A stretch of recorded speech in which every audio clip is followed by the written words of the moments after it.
All right, everybody, welcome back to RCT Creations for an RCT Construction episode. And as you can see, we are here at Funland here in Sacramento, California, and we've got a pretty major addition going on here, and you can almost consider this a double feature for the 2012 season. We are in March 22nd of year one, which means we are very early on in January, if you are familiar with our operating schedule. So what I'm going to do here, and I made a post.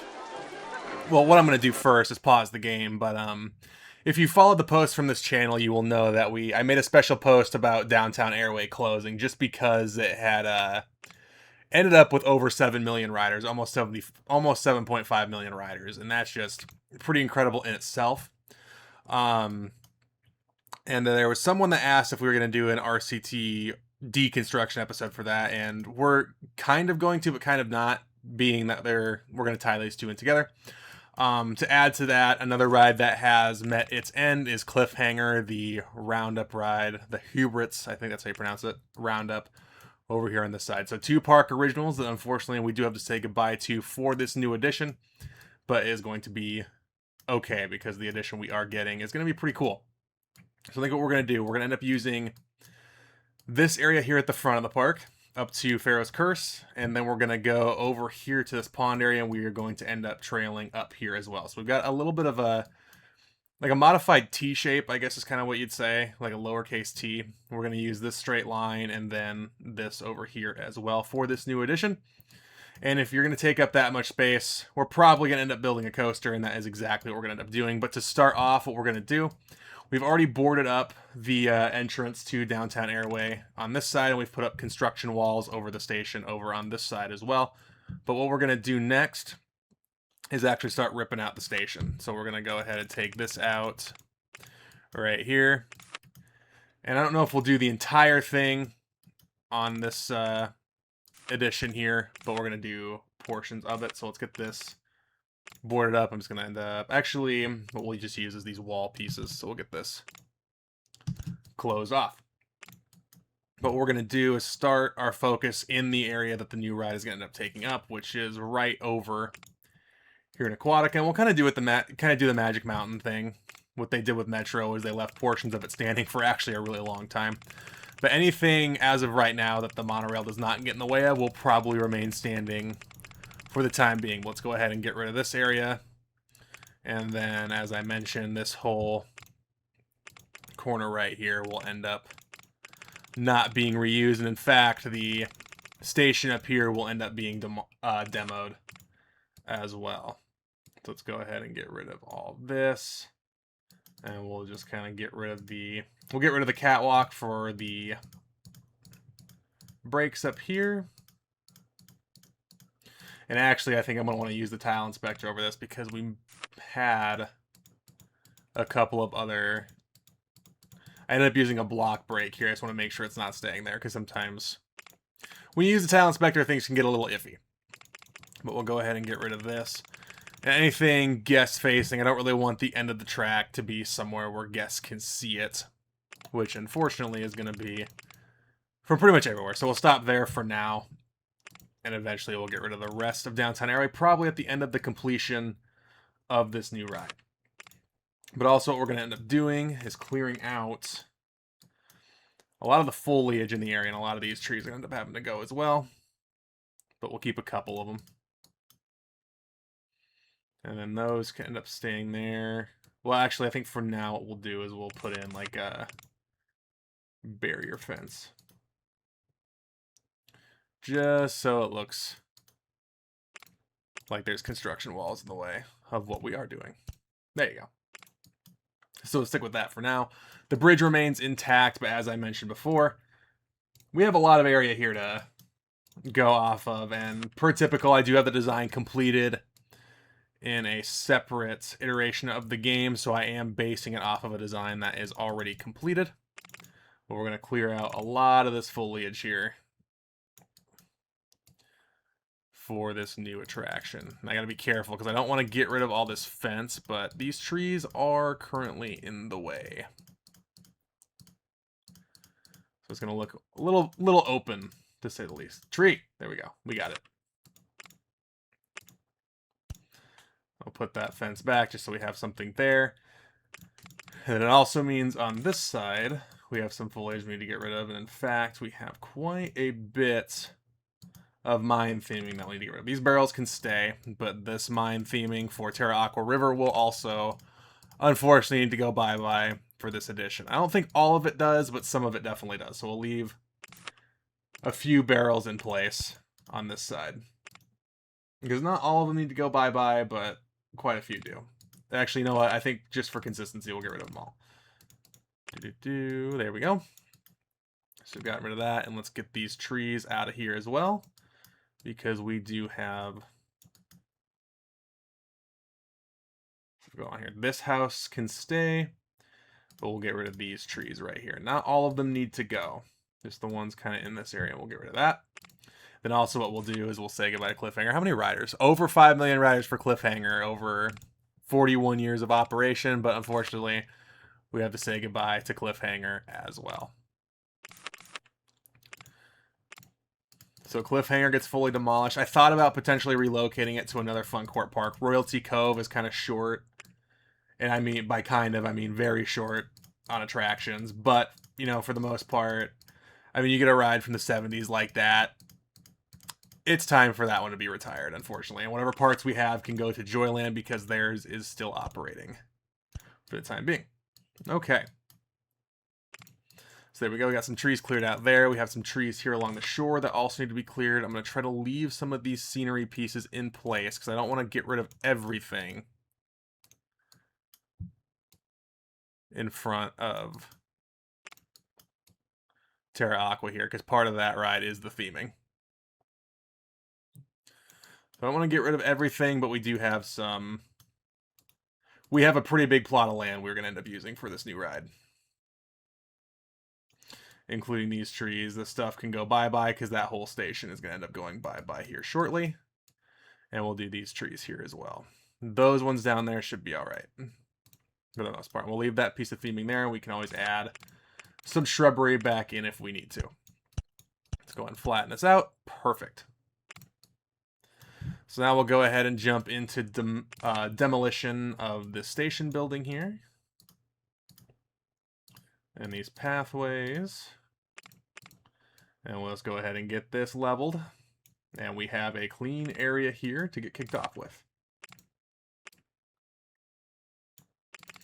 So let's start with just grass. If I select the tool properly, that would help. There we go. Okay. So here's our area for our brand new coaster. And what we're going to do real quick is kind of get the station building lined up where we want it here. So the fence here at the base of the stairs can actually stay. So that is good to stick around. And then we're actually able to keep 3 of these trees, because our new station building takes up about that amount of space. This is what I want to make sure I have right, because this is the process that can be kind of difficult. I'm sorry if I get really quiet at points. I'm pointing my microphone away from my computer, which is making a little hum, and that does tend to drive me crazy.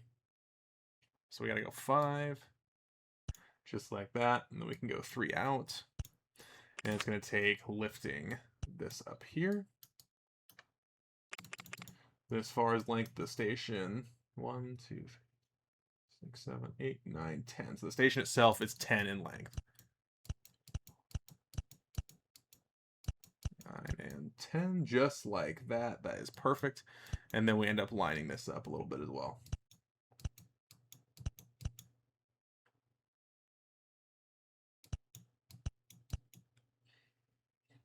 Oh, hang on just a moment. Oh, I'm 1 off back here by the looks of it.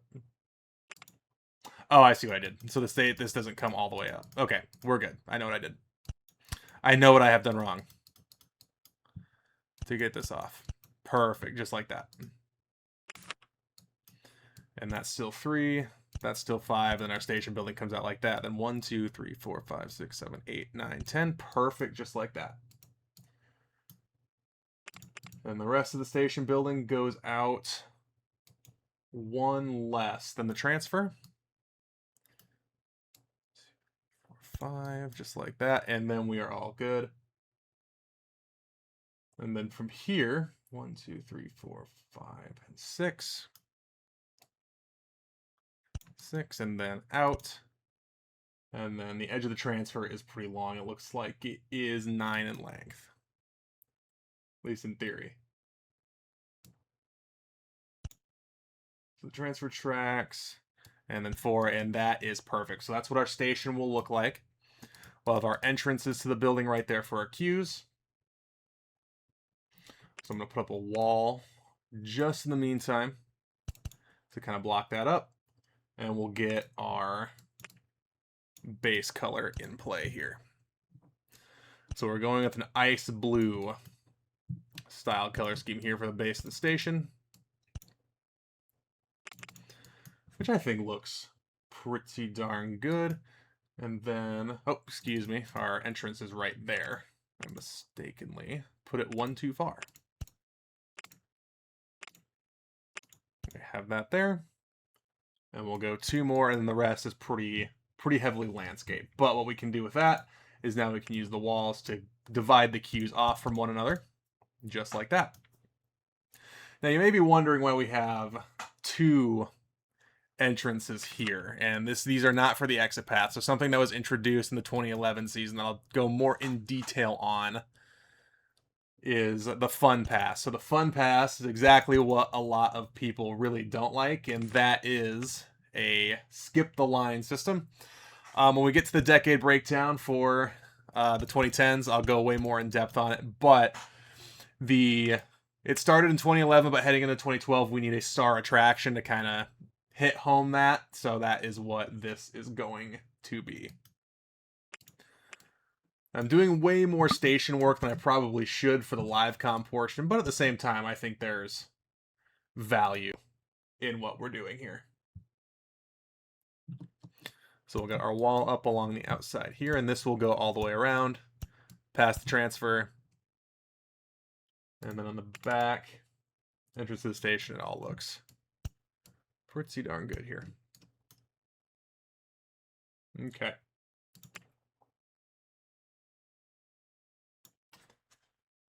So our station height is going to be 10. You're probably wondering what kind of coaster this is going to end up being, so I figure might as well let y'all in the secret. But first, let's go ahead and get the base of the station marked out here, and we'll get the foundation work done as well real quick. And by foundation work, I just mean make this look more like concrete rather than rusted steel and dirt. Inspire a little bit more confidence in modern work. All right. So that there looks good. I believe. Yes, okay. I don't know why I'm fixing. I just erased something in the design world, so I'm replacing it. You can't see what it is, but that's hearsay at this point. So what we're going to do is this. We have one more wall up this way to cover the main station. And we'll go around this way. And we'll stop there for now. And then beyond that, we have our base blocks right here. The reason those are going in is because that is what is going to help us line up where our station goes, which is right there along that edge. And then below that is going to be the start of our catwalk. So right there. So that's the reason for a little bit of teasing when it comes to getting this ride model introduced. Although I do think the way I'm kind of staggering this out kind of gives it away just a little bit. But maybe I'm wrong. I could be completely off base in saying that. But I just want to make everything look nice and neat heading into the start. And the reason the game is paused right now is just because it makes it a little bit easier. It's really quiet, but it also makes it a tiny bit easier to kind of get everything set up in place and kind of get what I want rolling.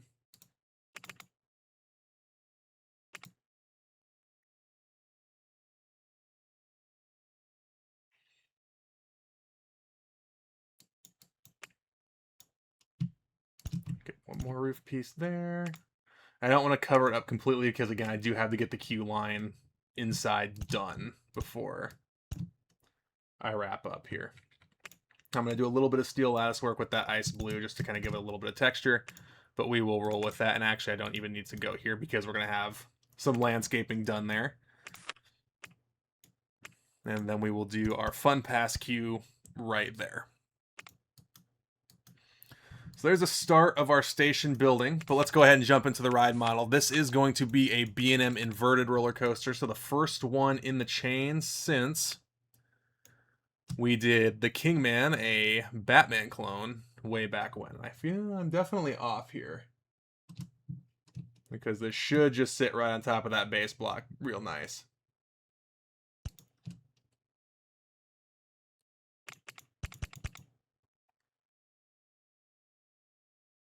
I think it still will. Well, no, it won't. Where am I off here? What the heck and heck? So that's correct. Huh.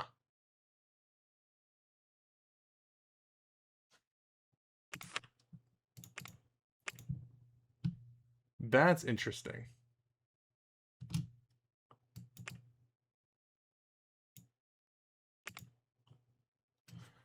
So I think I started off. That's really bizarre. Because that is the correct height of the station. But we're off somewhere here. I don't know where it is. That's very bizarre. Oh, I know where. I see what I did. Disregard. I see exactly what I did. How embarrassing. I put the base block one too high. So the base block is actually hidden by the white stripe on the outside right there.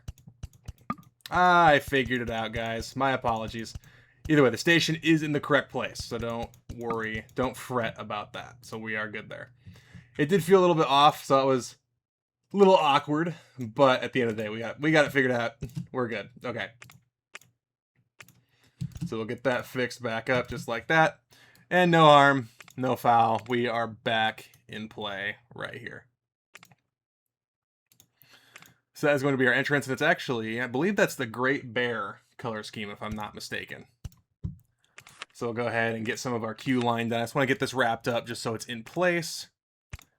And I'm going to go ahead and paint the track the color I want. We're going to do white with icy blue supports. This is definitely going to be an Alpengeist-inspired inverted roller coaster, and we're going to do white trains with ice blue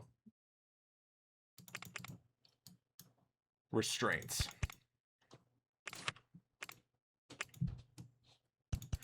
And the queue is going to go all the way out like so. And then we're going to follow this on the back end of the station just so it looks like there's catwalk underneath the track as opposed to... And this will be your transfer track right here. And actually, we don't want it to go out this far. But all this is going to be this steel base, which I think looks really good for catwalk. So there's all that fun stuff right there. And then what we can go ahead and do is fill in on the back just like so.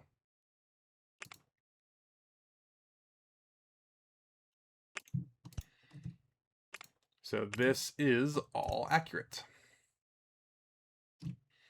And I also want to do on the inside is put just a plain white wall so it's not the light blue on the inside. Just for preference. And then our exit's going to go there. And then we get this all sorted out. And this will leave kind of open.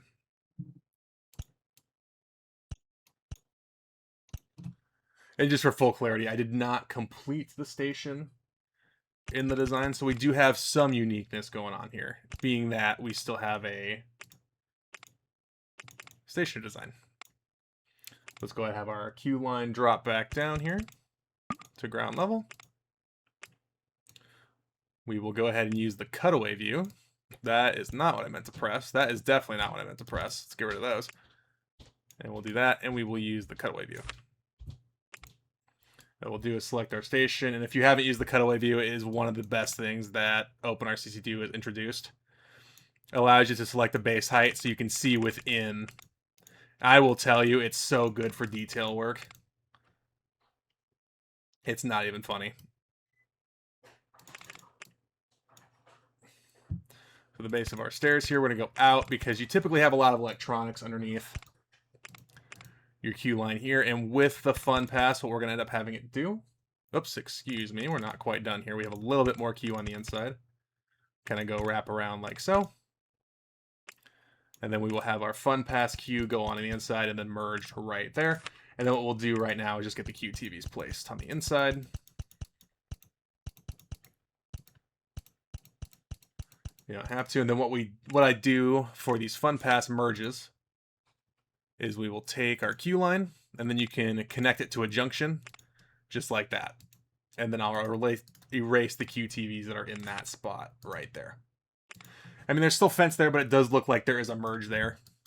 So the fun pass on this particular attraction does not get you all the way to the front of the line, but it does get you a little bit quicker access to the right. So then what I'll do is just get some walls around this, just so it doesn't look like it's... I want to make sure I'm not going too far up here. And that is just a little bit, so if we use these walls, we should be just about perfect. And I do say so. That looks pretty perfect. Then also what I need to do is replace this base block, because when you go down, it erases it for whatever reason. But there is our queue line, and then what we'll do is I want to block off view for the guests from the transfers, because the transfer is usually full of tools and all kinds of stuff you don't necessarily want the guests to see. So we'll go ahead and block that off just a tiny bit.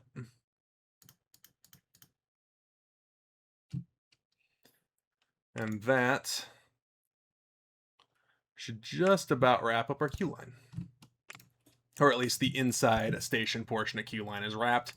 And then what I'll also do is get the exit path set up and ready to get out of the station.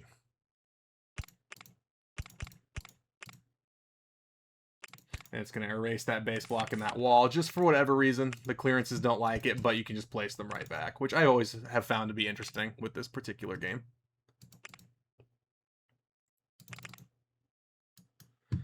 And the exit path for this ride is interesting because I didn't want to have it get in the way of the carousel here. So it kind of dips down and around like this, and then the maximize queue space, it links up right here. And I think for now what we can do is leave that fence in place and then just have the stairs end there. So now our exit path is in place and we are ready to begin work on our layout.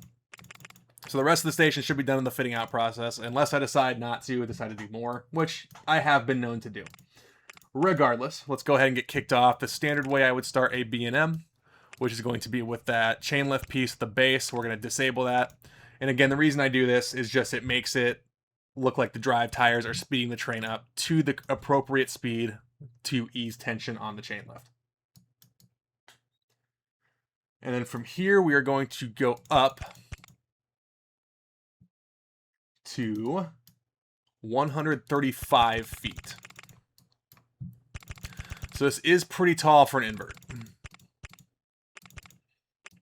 And if we look at the height marks on land, we're actually at -5. So right now, we are currently at 145 feet for this coaster. And that's where it will top out.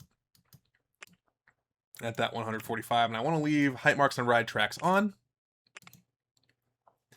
And this is kind of at a weird era with B&M. And if I've done my research correctly, in 2012, there were a couple rides that were introduced, at least the year before, that still featured the pre-drop. So this would be, and this would be the last B&M Invert to feature a pre-drop, because Osiris at Park Estuary opened the same year in 2012, and it did not feature a pre-drop.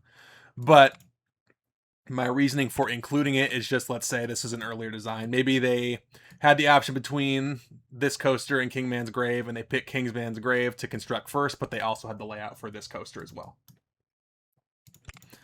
And now, 3 years later, we are building the other.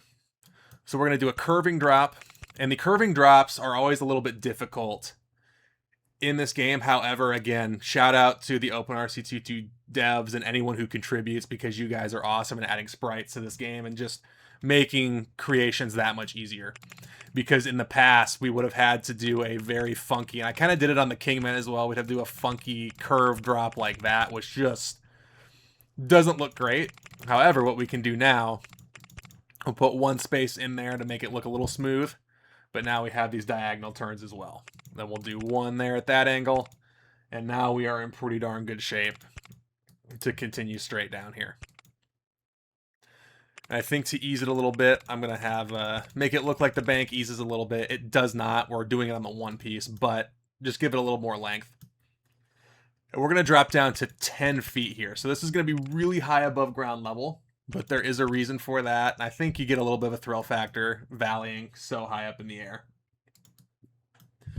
But we're going to do the standard B&M Invert thing, and that is to go straight into a vertical loop. And this is going to be a large vertical loop up to 105 feet. So I'm going to go higher, and we're going to go a loop to the left. So we're going to go in closer to Terra Aqua River. And then we're going to drop down to 10 feet here. And this might look a little funky.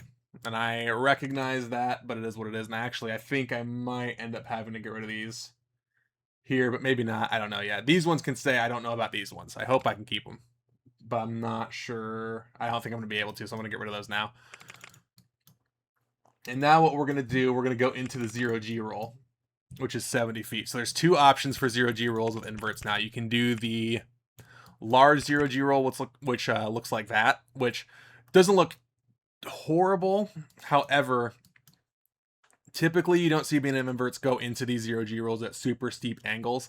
Banshee is arguable. You might see it with that one, but kind of Patriot is my example for this one. So our valley is going to be 3 straight pieces.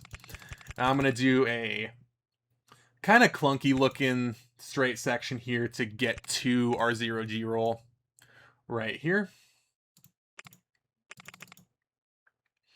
And we are going to go the other way. We're going to do a 0G roll to the right, just like this. And now we're going to dive all the way back down to 0 feet in height. So we are back down here. We have that 3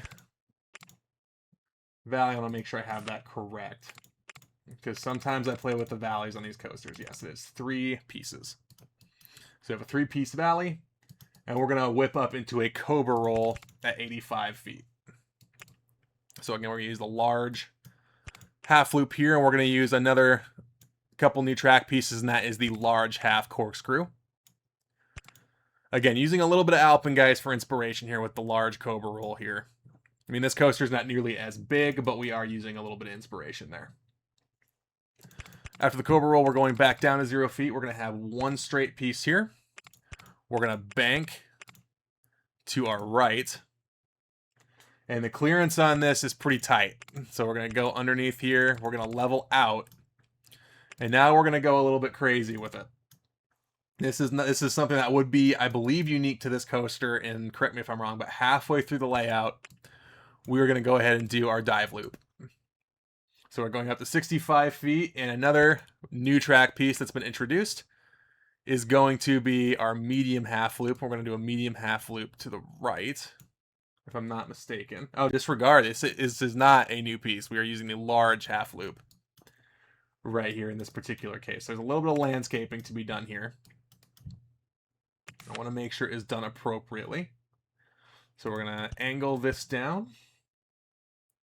just like that. And then we are also going to have a space. We're going to angle this down here.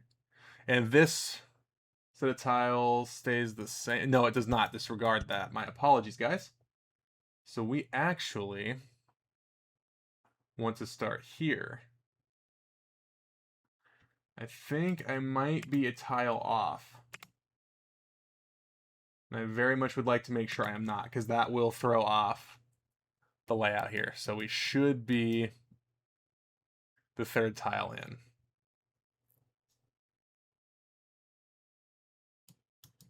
Oh, I think I see what I did. I know exactly what I did, guys. Stand by. Our valley is not long enough. There we go. So now we'll go up and do the dive loop to the right. I always do that backwards. And then a large half loop again to the right. And now we are lined up correctly with where we want this. So this will go down here. And then this will have a solid tile or flat tile, and this will start to angle down as well. And then what we're going to do is start angling this down. And again, huge fan of the cutaway view for stuff like this. It gets you a really, really easy way to delve into what you need the land to do. Makes it very easy to see what you want to do. So we want this to keep angling down. And that is going to keep angling down until we hit minus 25 feet.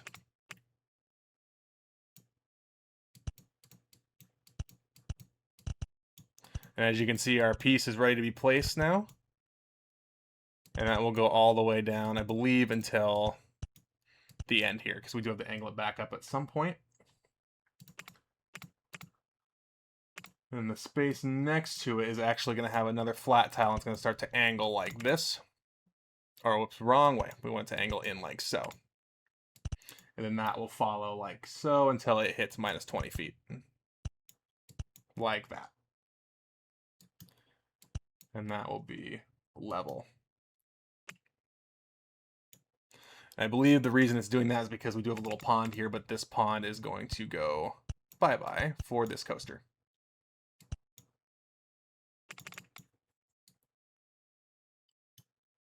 So we have our piece ready to be placed. We're going to go down and track to minus 20. Right there. And then our valley on this piece is going to be 3 as well. And this is also where our on-ride photo section is going to be. So we're going to do our on-ride photos halfway through the ride. We have 2 more flat tiles, then we start to angle back up. And we're going to do the same with the track. The track is going to follow the land here. And then we're going to go up to minus 5, and here's where we're going to use that medium half loop up to 50 feet. So we want to go 1 more. And we're doing that medium half loop, and we want to go right towards the path here.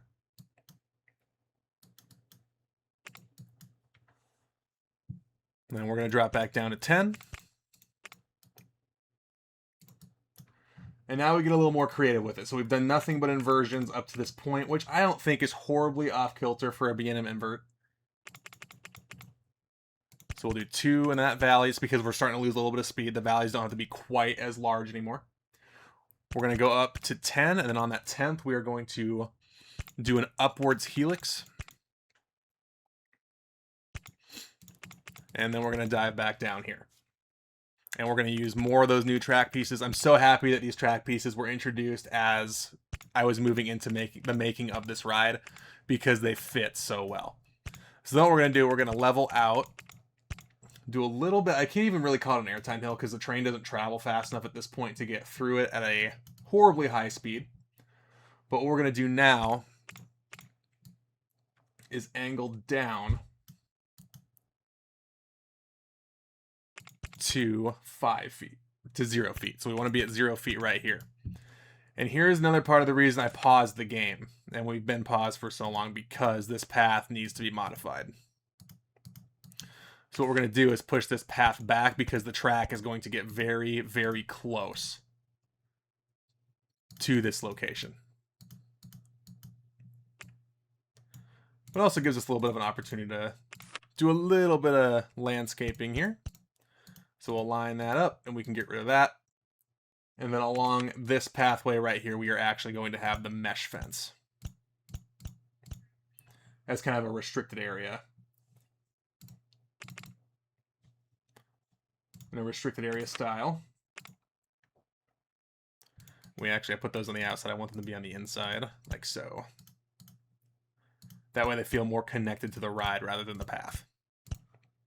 And then that is going to be like that all the way till the end of the bridge, just because this ride is very, very close to ground level and very, very close to a guest pathway. And you really, really don't want guests getting underneath this ride, because there have been tragedies related to B&M inverted coasters and guests getting into restricted areas. So now what we're going to do, we're going to have 5 straight tiles. So we're at 1, 2, 3, 4, 5. And now we're going to bank to our right again. And we are going to do an upwards helix. And once we get to that 25-foot mark, Again, using those special track pieces, we can angle out. Dive down to -5 feet going over Tapatera Aqua River. Do our valley. And then what we're going to do is a corkscrew to the right over the Tapatera Aqua River. And then after that corkscrew, we are going to angle up into the final brakes. And that is going to be at 10. And now I have to make sure I have the brake speed correct. So our brake speed, we're going to start at 27. We're going to go down to 18. We're going to have 2 slots of 18. Then we're going to go to 9. And then we're going to have a space. And then right here, we're going to do a block brake. However, we're going to leave it set to 9 so it's able, if it's coming in with enough speed, we have it able to coast through a little bit. So after that 9 speed brake, what we're going to do is do a 4 mile/hour brake right here.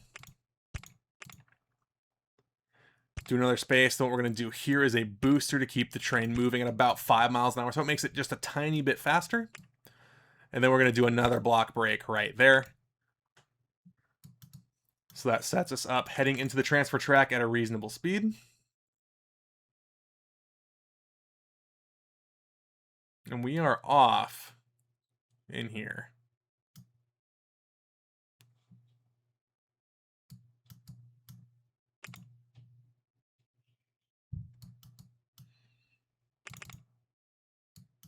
Or are we? Yeah, we definitely are. Because it's supposed to come in a little bit closer to the station here. So actually, we might have... Oh, I see what I did. My apologies, guys. So we want a space there, then the brakes.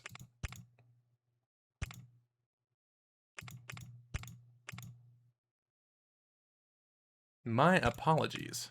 So then there's our block, our 9 mile/hour block. Space, 4, and then we have our booster, which works as our drive tires. And then our block brake here, and then we move into our transfer. And then for the transfer, what we'll do is we're going to do a booster right here, again setting it to that 4 miles an hour, because when it leaves this block, it has to coast through this. And one thing we have now in game that you can do is these quarter helices like this with non-bank track. Again, excellent add coming over from the suspended swinging coaster or the aero suspended coaster. But with the OpenRCT2 devs, we can now do it with the Invert and a couple other models as well. But we are not going to end up doing that here. We're just going to do a flat bit. So we want to get that booster in right here just so the train picks up a little more speed.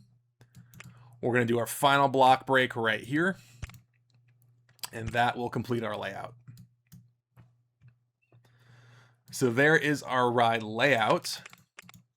We are going to run 3 trains at 8 cars apiece. You can have up to 9, but there are currently no B&M inverted coasters that run 9 cars. The closest you'll get is Alpengeist, which has a 0 car at the front of the train, which some people do count as a 9th. I don't, because there's only 8 passenger carrying cars. But there is your layout for our new B&M inverted coaster here at Funland. Let's go ahead and head on over into the fitting out process. And kicking off the fitting out process here, we're gonna jump a little bit in this one, and I'll explain why a little bit. But let's go ahead and jump into the station. We have the transfer track base laid out here, and then a little bit there done. But we're gonna start doing these little mountains, and this was kind of a design to make it feel a little more Arctic.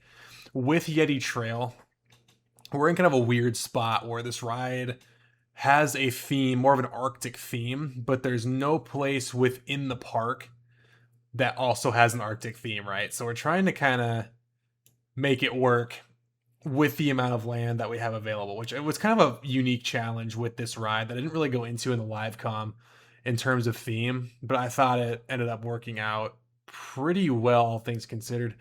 But getting this done was kind of a pain. Again, using that design park, you know, we tried our best, but when it comes to with the scenery, it's easy because with the cutaway view, you can just like see through it. And even using the filters in the view, you can see through scenery, and it makes it basically invisible. When you view underground, it doesn't do that. Like it makes it transparent, but it's still hard to see. And now we're getting the queue put in. with the queue, there's not a whole lot of room for overflow. Again, coming back to making that theme kind of fit what we've got with this ride, and now we're putting up the marquee sign. And as I talked about, we have the Fun Pass queue, which runs along the side of the standby queue, which has its own dedicated entrance. Within game, obviously, that's not going to work because there's no implementation for it, but you never know with how kick butt the OpenRCT2 devs have been. It wouldn't surprise me if that ends up being a feature sometime in the future. Wow, I think I almost missed those words. I made those words sound the same. Anyway, with that, just a little bit more detail work, getting that stuff, getting the fences around completed, and then moving into the transfer tracks here. And I actually messed one of them up. So when I go to make sure the trains fit on there, transfers 1 and 3 had the full 8-car train. However, transfer 2 only put, I believe, 5 cars on. It's because I copied the wrong track over to fit the gaps. So that made everything a little bit more difficult. And I really just deleted it and restarted from scratch, which you'll see here momentarily. Moving back over to start work on the station, getting the walls all put in, getting the transfer track pieces all put in place there properly, just making it look like the car can slide over, putting some chain link fences to block the queue and, any guest facing areas from the station. Inverted coasters are a very dangerous style because they're much harder to see. The platform is much harder to see as an operator. Learn this from experience. But with the sit-down coasters, in most cases, I can't say this across the board because I'm sure there's some I have not operated that you just wouldn't be able to know. But or at least I don't know anyway. The people that have operated them do know, but at least I can't elaborate. And I'll continue as we put the roof on. The backside going to be flat, but we're going to get a little bit more creative with the standard roof. A little less creative, but anyway, with an inverted coaster with the train falling from the top of the track, it obviously intersects your view and it makes it very, very hard to see what's on the platform. And I would challenge anyone who's watching this video who has an invert at their home park, or if you're an enthusiast in travel, watch the way the operations work on an inverted coaster compared to one where it would be much easier for ops to see the whole station. It's really kind of interesting just to see how they work around that, because it's not easy at all. Going back to the roof here, I started with just a plain arched roof. Very quickly realized that it just looks ugly.